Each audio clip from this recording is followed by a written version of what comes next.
Bonjour à tous, bienvenue sur l'Argus.fr. On se retrouve aujourd'hui à Lisbonne avec un vent de nouveautés qui souffle littéralement sur la gamme Volkswagen. On va se pencher sur un pilier de la marque. Vous l'avez peut-être déjà reconnu d'ailleurs, même s'il est entièrement nouveau. Voici donc le T-Roc de seconde génération, nouvelle mouture du petit SUV de chez Volkswagen. C'est aussi le champion de la catégorie, oui, sur l'un des créneaux les plus en forme du moment. Maintenant, toute la question est de savoir comment il compte s'y prendre pour le rester. On embarque. Effectivement, renouveler un modèle qui plaît, c'est toujours une mission particulièrement périlleuse. Il s'agit de ne surtout pas dérouter les fidèles et en même temps de ne pas perdre ce qui pourrait attirer un nouveau public. À première vue, effectivement, on voit bien qu'il s'agit d'un tout nouveau T-Roc et pourtant on a gardé toutes les recettes en matière de style qui rendaient la précédente génération parfaitement identifiable. Par exemple, au niveau de la silhouette, on retrouve les mêmes contours avec la même ligne de toit relativement fuyante. Regardez, au niveau de la partie arrière, toujours une arête qui vient surligner donc le passage de roue, le montant également légèrement penché vers l'avant. Ça s'est un peu adouci, au même titre d'ailleurs que la face avant. Si on regarde bien dans l'ensemble, un peu à la manière des autres modèles de chez Volkswagen, on a un peu moins d'angle, un peu moins d'arête. L'ensemble est devenu peut-être un peu plus galbé, plus lisse également. Ça se remarque surtout au niveau de la face avant avec quelques concessions aux tendances, par exemple un bandeau lumineux qui court sur toute la largeur, un logo également rétroéclairé puisque désormais c'est autorisé, autant s'en donner à cœur joie. Ça, ce sont des effets de style qu'on va également retrouver au niveau de la partie arrière. Là, sous cet angle, c'est vraiment manifeste. L'air de famille est indéniable. On retrouve exactement la même silhouette. Et voilà donc ce dont je vous parlais, effectivement, donc cette signature lumineuse sur toute la largeur, avec là encore le logo Volkswagen éclairé. Juste pour rappeler effectivement à qui on a affaire. Pas question de changer une recette qui fonctionne avec plus de 2,2 millions d'exemplaires en 8 ans tout de même. En revanche, du point de vue de ses mensurations, il s'est passé des choses tout de même. Bon, il est à peine plus haut, 9 mm, à peine plus large, c'est vraiment imperceptible. En revanche, il s'est considérablement étiré, 12 cm de plus par rapport au précédent, 4,37 m de long. Résultat, désormais, il fait partie des grandes pointures de cette catégorie des SUV citadins. Enfin, citadins, ce serait un peu réducteur façon de parler puisque la plupart d'entre eux ont développé de vraies compétences et une vraie polyvalence. Mais par rapport à un 2008, par rapport à un Captur par exemple, oui, ce T-Roc est devenu désormais un petit peu plus gros et forcément, ces chiffres, ça va se traduire sur l'espace à bord. On va aller jeter un œil.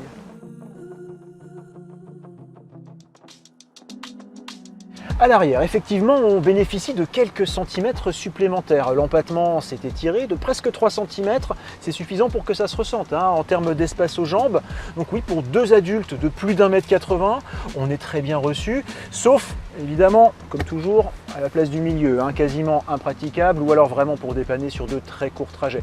Et pour le reste, la banquette est plutôt bien dessinée, on a un bon maintien, chose relativement rare. Il faudra tout de même faire attention en rentrant à un peu pencher la tête. Pour les plus grands gabarits, on risque effectivement d'être un peu gêné par la découpe de toit qui est relativement basse. Mais dans l'ensemble, il faut reconnaître que ce T-Roc a tout de même un certain sens de l'accueil et c'est aussi valable côté bagages avec 475 litres de capacité, donc 30 litres de plus que la précédente génération, jusqu'à 1350 litres en rabattant la banquette. Donc pour un peu, oui, on pourrait croire que ce T-Roc se prend presque pour un petit voyageur et ça tombe bien, justement, c'est le moment de passer au volant. Rien à voir avec la précédente génération, l'ambiance est bien plus moderne. Pour autant, pas vraiment de surprise à prévoir. Il ne s'agissait pas de donner dans la fantaisie. On retrouve donc un agencement qui est assez similaire dans l'esprit à ce qu'on trouve sur d'autres modèles du groupe Volkswagen avec une planche de bord donc à l'horizontale, un grand écran central en suspension. Attention, l'écran façon tablette de 12,9 pouces est réservé aux finitions hautes, comme le Airline de notre essai. L'entrée de gamme se contente de 10,3 pouces. Pour le reste, à l'exception de quelques éléments cosmétiques comme la sellerie, tous les T-Roc offrent le même habitacle. Très peu de commandes physiques, hormis, ça c'est plutôt une bonne chose, au niveau du volant. Juste ici, Volkswagen avait tenté de proposer des commandes haptiques sur la Golf il y a quelques années avant de revenir effectivement à des commandes beaucoup plus conventionnelles. On conserve aussi juste en bas de l'écran des raccourcis pour régler la température avec une réglette juste ici et également donc le volume de la radio ou donc du contenu média. Pour le reste, l'interface reste assez similaire à ce qu'on trouve justement à bord d'une Golf, à bord d'un Tiguan. C'est plutôt rationnel, assez bien pensé en termes d'arborescence des menus. Une bonne chose, là encore, les fonctions de climatisation restent affichées en permanence en bas de l'écran. Juste en haut de l'écran, on trouve ici, là encore, quelques raccourcis pour accéder ou désactiver certaines aides à la conduite, ça peut servir. Donc on trouve aussi une commande qui a fait son apparition sur son grand frère, sur le Tiguan, juste ici, donc au centre du tunnel central, un bouton poussoir dont on peut justement sélectionner l'attribution de la fonction, une pression et on commande le volume de la radio, une autre pression, on accédera au mode de conduite. Bon, c'est vrai, on trouve quand même quelques touches d'originalité assez discrètes au niveau, par exemple, de la partie haute de la planche de bord avec un revêtement textile. Et puis aussi, regardez, dans le prolongement des accoudoirs, les poignées de porte sont assez discrètement intégrées ici. C'est pas forcément ce qu'il y a de plus pratique de prime abord, mais on s'y fait. Dans l'ensemble, c'est vrai qu'il est plutôt bien présenté, ce T-Roc, en matière de finition, d'assemblage, de matériaux. Voilà, c'est plutôt plaisant, en tout cas dans l'air du temps.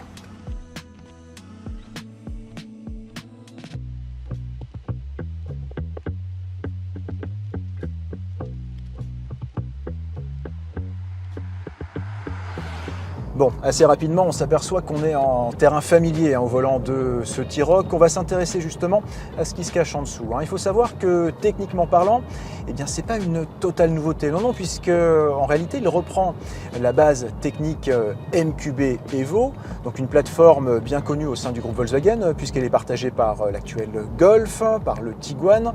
Et assez logiquement, ce qu'on retrouve au volant en termes de sensations, ça reste assez similaire. Donc très neutre en termes de comportement routier, plutôt rassurant, pas spécialement dynamique, d'autant que sur le T-Roc, on a affaire à des réglages de suspension relativement souples. Priorité au confort donc. Le T-Roc a même droit à un amortissement piloté moyennant 930 €, ce qui profite aux touchés de route, plutôt feutrés. Dommage, en revanche, avec les grosses jantes de notre version, optionnelle, la filtration n'est pas exemplaire.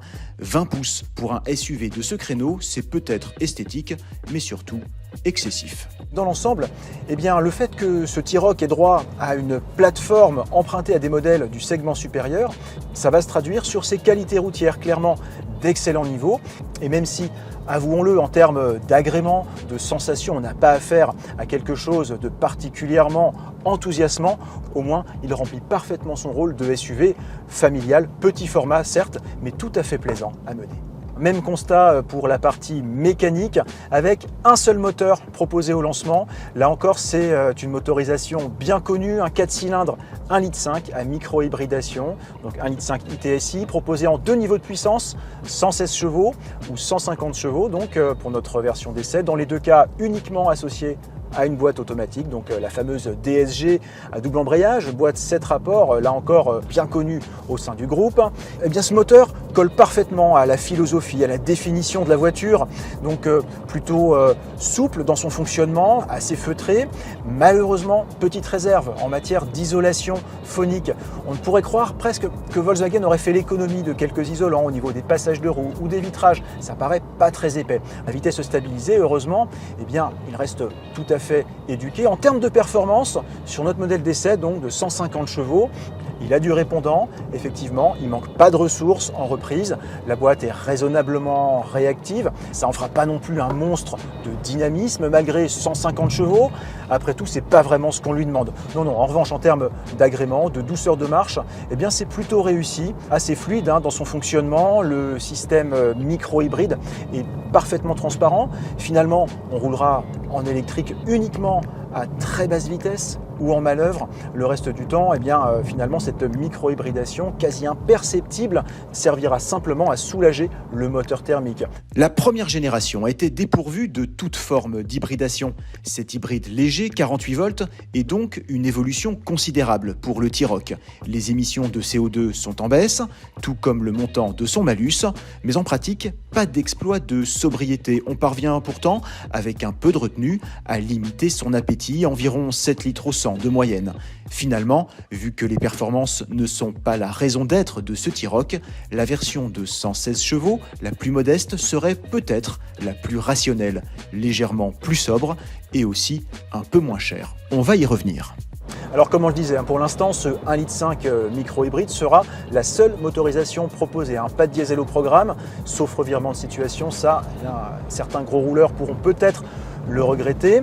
Pour la vraie nouveauté mécanique, il faudra encore patienter un peu puisque un moteur à hybridation classique est prévu pour fin 2026 et il s'agira quasiment d'une première pour Volkswagen puisque depuis la Jetta, il y a quelques années, ce sera la première fois que Volkswagen propose une motorisation essence à hybridation classique, c'est-à-dire non rechargeable, donc avec un système similaire à ce que l'on peut trouver chez Renault ou chez Toyota par exemple.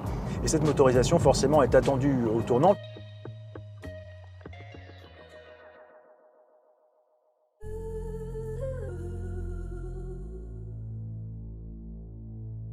Allez, restons encore un peu dans les chiffres clés. Parlons des tarifs, évidemment. Il faudra compter minimum 29 990 € pour le T-Roc d'entrée de gamme, donc en finition d'accès avec le 1,5 litre 116 chevaux. Assez curieusement, et c'est assez rare pour le signaler, le modèle d'accès est légèrement moins cher que celui de la génération précédente qui demandait environ 31 000 €, avec un petit peu moins d'équipement et surtout une boîte manuelle, tandis qu'ici on dispose d'office d'une boîte automatique. Et côté équipement, rien ne manque vraiment. Radar de stationnement avant-arrière, alerte d'angle mort ou encore interface média avec connexion smartphone sont présents d'office.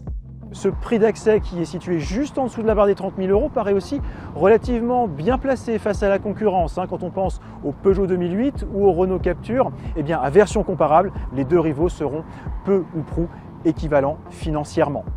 Pour notre version d'essai, là en revanche, il faudra prévoir une facture tout de même un peu plus élevée, un minimum 41 000 € pour le iTSI 150 chevaux, uniquement proposé donc à partir de la deuxième finition la plus haute, la finition style, et 42 500 € donc pour notre version de sommet de gamme Airline, avec donc une présentation un peu plus sportive, les grosses jantes, le bouclier, les sièges avant, et aussi, comme on le mentionnait précédemment, donc les fameux logos rétro-éclairés. On confirme, effectivement, il ne s'agissait certainement pas pour ce nouveau T-Roc de bousculer le genre, mais simplement d'assurer la continuité, de remplir son rôle de petit SUV aussi polyvalent que possible. Avec un certain talent, il faut bien lui reconnaître. Ça paraît donc plutôt bien parti pour ce T-Roc de nouvelle mouture. Prochaine étape donc, comme on vous le disait un peu plus tôt, l'arrivée de sa motorisation hybride pour fin 2026. D'ici là, restez en ligne évidemment sur notre chaîne YouTube et le site largus.fr. Bonne route!